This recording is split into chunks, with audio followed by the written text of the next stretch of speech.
విద్యార్థులకు ఆశీస్సులు పంపించి మనం వారి ఫ్యూచర్లో ఇంకా కళారంగాల్లో వచ్చాలనే ఉద్దేశంతో ప్రభుత్వాలు మనకు ఈ కార్యక్రమాన్ని ప్రతి సంవత్సరం నిర్వహిస్తున్నాయి.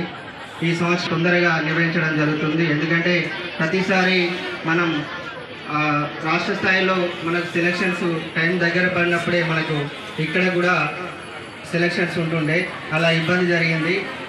కలెక్టర్ గారి అప్రూవ్ తీసుకొని ఈ యొక్క ప్రోగ్రామ్ కండక్ట్ చేయడం జరుగుతుంది సార్. ఇందులో ఈ యువకులను కళాకారులను ప్రోత్సహించడానికి ప్రోగ్రాం ప్రతి సంవత్సరం ఉంటుంది. అయితే దీనికి లైవ్ ప్రోగ్రాం మాత్రమే ఉంటుంది సార్. ఈ మ్యూజిక్ ఇంటర్మీడియట్ డిఏఓ వెంకటేశ్వర్ల గారిని సేవకి రావాల్సిన కోరుచున్నాను.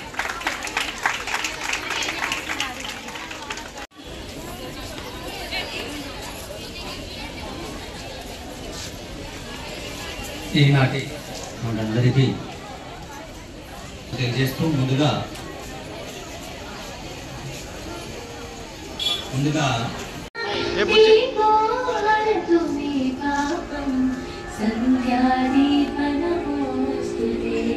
శుభం కురుత్వం కళ్యాణం ఆరోగ్యం ధన సంపద శుభం కురుత్వం కళ్యాణం ఆరోగ్యం ధన దీపజ్యోతిర్జనార్దన దీపో హరతు మే పాపం సంధ్యాదీపనమోస్తుతే శుభం కురుత్వం యువజనోత్సవాలు వేడుక నిర్వహించుకుంటున్నాం. ఇటు యువజనోత్సవాల ద్వారా మన జిల్లాలో విద్యార్థులు దాగి ఉన్న యువతలో పూర్తిగా కాన్సన్ట్రేషన్ చేసి వీళ్ళు ఉన్న శిక్ష సామర్థ్యాలను ఏ రంగంలో అయినా కానీ స్పోర్ట్స్ కావచ్చు, ఎడ్యుకేషన్ కావచ్చు, జాబ్ కావచ్చు, పాలిటిక్స్ కావచ్చు, ఏ రంగమైనా సైంటిస్ట్ కావచ్చు, అన్నీ కూడా గొప్ప శక్తులు, ఇవి కూడా తక్కువ కాదు.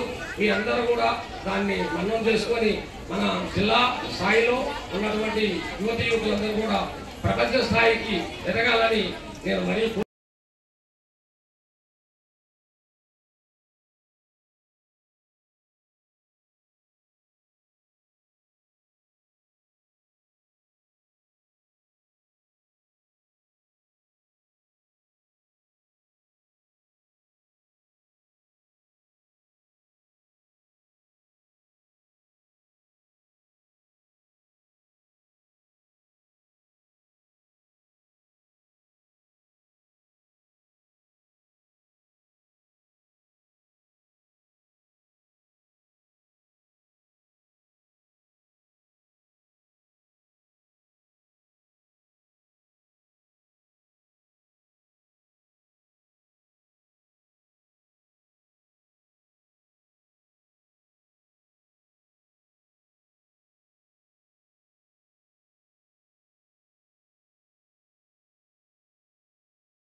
మండలం దాకా వెళ్ళింది కాబట్టి మరి యువత వెనుకడుగు వేయద్దు, ఖచ్చితంగా ముందడుగే వేయాలి. ప్రతిసారి చెప్పినట్టు ఈసారి కూడా ఒకటే విషయం, ఫోన్ అనే దరిద్రాన్ని దాన్ని పక్కన పెడితే మనం ముందడుగు వేయచ్చు అని చెప్పేసి ప్రతి ఒక్కరికి సందర్భంగా తెలియజేయడం జరుగుతుంది. ప్రతిసారి చెప్తున్న విషయమే. చాలా మంది ఫోన్లలో జీవితాలు నాశనం చేసుకుంటున్నారు కాబట్టి ఈరోజు మరొకసారి చెప్పాల్సిన పరిస్థితి వస్తుంది. ఎవరు కూడా ఫోన్లకి అడిక్ట్ అవ్వద్దు. దయచేసి ఇది ఒక తల్లిగా రిక్వెస్ట్ చేస్తున్నాను మీ అందరికీ. ఎవరు కూడా ఫోన్కి అడిక్ట్ అవ్వద్దు. అందరూ ఆ ఫోన్ అనే ఒక అడిక్టేషన్ని పక్కన పెట్టేసి మీరు అందరూ ముందుకెళ్ళాలి. ఎవరికి కూడా అంత సాధారణంగా ఈ ప్లాట్ఫామ్ అనేది ఎవరికి దక్కదు.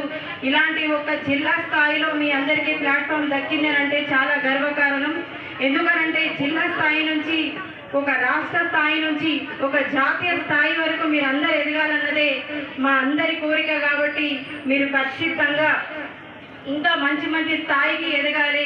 మీలో ఉన్న ఏదైతే టాలెంట్ ఉందో ఖచ్చితంగా బయటికి తీయాలని చెప్పేసి అది తల్లిదండ్రులైనా ఉపాధ్యాయులైనా ఉపాధ్యాయురాయులైనా ఎవరైనా సరే ఖచ్చితంగా మీలో ఉన్న ఈ టాలెంట్ని బయటికి తీసి మీరేంటిదని మీరు ప్రూవ్ చేసుకునేలాగా బయటికి రావాలని చెప్పేసి ఈ సందర్భంగా తెలియజేయడం జరుగుతుంది. అలాగే వివేకానంద గారిని ఒక్కసారి గుర్తు చేసుకోండి. మీరు అలాంటి ఒక మంచి వ్యక్తిని రోజుకు ఒక్కసారి పొద్దున్న మీకు ఏదున్నా కానీ ఎక్కడికైనా వెళ్ళగలుగుతారని చెప్పేసి సందర్భంగా తెలియజేయడం జరుగుతుంది. మరి ఇలాంటి యువతకి ఒకటే విషయం చెప్పాలి. మీరు ఈ రోజు భవిష్యత్తులో కష్టపడితే రేపొద్దున ఫ్యూచర్లో మీరు సంతోషంగా ఉంటారని చెప్పేసి సందర్భంగా చెప్పడం జరుగుతుంది. ఈ రోజే మీరు సుఖాన్ని వెతుక్కుంటే, సంతోషాన్ని, ఇలాంటి ఎంజాయ్మెంట్ని వెతుక్కుంటే తర్వాత ఫ్యూచర్లో బాధపడాల్సి వస్తుంది. కాబట్టి ఖచ్చితంగా ఇప్పుడు కష్టపడదాం, మన గోల్ని రీచ్ అవుదాం, తర్వాత సంతోషంగా ఉందాం, సుఖంగా బ్రతుకుదామని చెప్పేసి సందర్భంగా తెలియజేయడం జరుగుతుంది. మరి ఇందాకే రామకృష్ణ గారు ఒక మాట చెప్పిర్రు, మానసికంగా ఎవరైతే స్ట్రాంగ్గా ఉంటారో వాళ్ళ యువకుల్లా పనిచేస్తారని చెప్పేసి. ఖచ్చితంగా అందరూ మానసికంగా ఫస్ట్ దృఢంగా ఉండాలి. దృఢంగా ఉంటేనే మనం 60 సంవత్సరాలు వచ్చినా 70 సంవత్సరాలు వచ్చినా మనం ముందడుగు వేయగలుగుతాం, పనిచేయగలుగుతాం. మన రాష్ట్రంలో, మన దేశంలో, మన కోసం, ఈ భావి భవిష్యత్తు తరాల కోసం వాళ్ళు సుఖంగా ఉండాలని ఎంతో మంది త్యాగాలు చేసి ఎంతో మంది మన రాష్ట్రం కోసం, మన దేశం కోసం పోరాడితే ఈరోజు మనం ఇంత సంతలాంటి మన దేశం కోసం పోరాడిన, మన రాష్ట్రం కోసం పోరాడిన యువకుల్ని, ఆనాడు ఆ నాయకుల్ని, ఆ మహనీయుల్ని, అలాంటి ఒక నాయకుల్ని మనం గుర్తు చేసుకుంటే ఖచ్చితంగా మన భవిష్యత్తు బాగుంటుందని చెప్పేసి ఎవరు కూడా యువత వెనుకడుగు వేయకుండా సెల్ఫ్ డిఫెన్స్ తప్పించకుండా ఖచ్చితంగా మీరు సెల్ఫ్ డిఫెన్స్ లో ఉండాలి, ముందుకెళ్ళాలి, ఎవరికి కూడా భయపడకూడదు. మనం మన అడుగులో ప్రతి అడుగై మనం ముందుకు సాగాలని చెప్పేసి ఈ సందర్భంగా తెలియజేస్తూ మరి అవకాశం ఇచ్చిన ప్రతి ఒక్కరికి హృదయపూర్వక ధన్యవాదాలు తెలియజేస్తున్నా. మన విజయ్ రవి చెప్పినట్టు పోటీలో పాల్గొనడం అనేది చాలా ప్రాధాన్యం. గెలుపు ఓటములు అనేవి సహజం. మరి వివేకానందుడు అదే చెప్తాడు. వివేకానందుడు ఏం చెప్తారు, ఎవరైతే ధైర్యంగా ఉంటారో వాళ్ళని విజయం వరిస్తారు. ఒక్కసారి అధైర్యపడ్డారంటే వాళ్ళు ఏ పనిలో కూడా ముందరికి పోదని చెప్పి వారి సూక్తులలో ఒక సూక్తి. మరి అదేవిధంగా వివేకానందుని ఆదర్శంగా తీసుకొని ఏదైతే మనకు అబ్దుల్ కలాం గారు చెప్పేవారు, arise awake kind stop not till you reach the goal అని చెప్పి, మీరు కూడా పిల్లలు అటు విద్యలో కావచ్చు, ఆటల్లో కావచ్చు, extra curricular activities like so many ఉంటాయి. ఇవన్నీ కూడా మనం చూస్తూ ఉన్నాం. వీటన్నిటిలో కూడా ఒక మంచి లక్ష్యాన్ని పెట్టుకొని ముందరికి వెళ్ళాలి.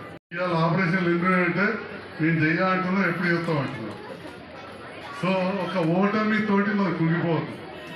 ఎమ్మెల్యేగా ఫస్ట్ టైం ఓడిపోయారు తెలుసా మీ అందరికీ. 2014 ఓడిపోయారు. కొన్ని ఓటుతో 4% ఓటుతో ఓడిపోయారు. 18లో 40% ఓట్లతో గెలిచారు. మొన్న ఎటో కనబడ్డది. పాయ అందరూ ఇక్కడైతే మీరు అందరూ నన్ను గెలిపించింది, మీ తల్లిదండ్రులు అక్కయ్యలో ఓట్లుంటే మీరు గ్యారెంటీగా మనం ఫెయిల్ అవుతాం. ఏది చేసినా మనం సాధించవచ్చు, సాధించకపోవచ్చు, కానీ లక్ష్యం అనేది ముందర పెట్టుకోవాలి. చదువుకుంటున్నప్పుడు మంచి మార్కులతో పాస్ కావాలని చెప్పి పెట్టుకోవాలి. ఓకే మార్క్ తక్కువ వస్తుంది, ఎక్కువ వస్తుంది, రోజు ఫెయిల్ అవుతాం, అదే పడద్దు. మళ్ళీ మీ అందరికి చెప్తా ఉన్నా ఒకసారి, నేను ఫెయిల్ అయిన 10th అని చెప్పి విన్నారా అందరూ? ఇద్దరు కూర్చోండి. మనం ఒక పని చేయాలనుకుంటే ఒక కర్తవ్యాన్ని ముందర పెట్టుకొని ఎస్ ఐ కెన్ డూ అనుకుంటే వీ కెన్ డూ. మీరు కూడా అదే విధంగా ఉండాలి. ఏదైతే వివేకానంద జయంతి ఉత్సవాల సందర్భంలో, అది ముఖ్యంగా 150వ సంవత్సరం జరిపిన సందర్భంలో ఇక్కడి ప్రాంత పెద్దలు అప్పుడు నన్ను కూడా ఆ సంవత్సరం అప్పుడు జస్ట్ రాజకీయాల కంటే ముందు జరిగింది, నన్ను కూడా ఇన్వాల్వ్ చేశారు.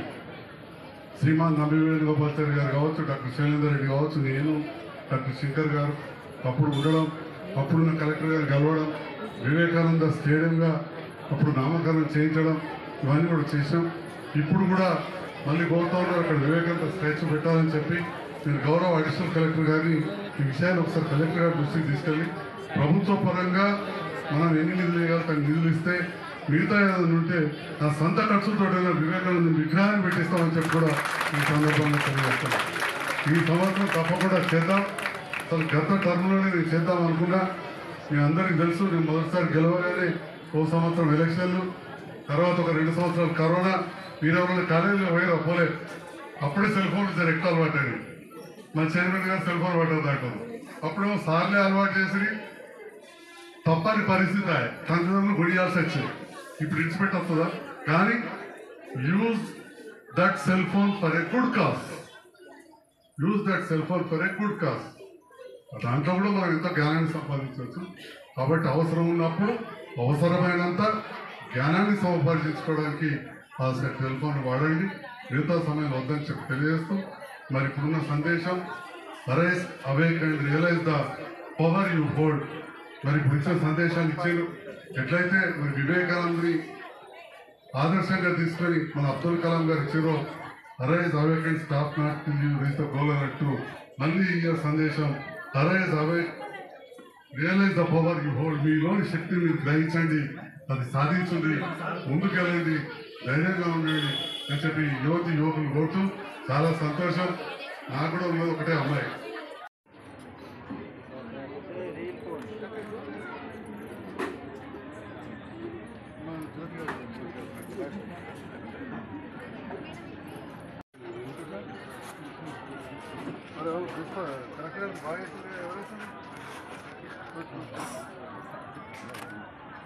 ఆయన తీసుకుపోయి డివైఎస్ గారు ఇక్కడ ఆర్టిస్ట్ రిపేర్ రాసుకోలే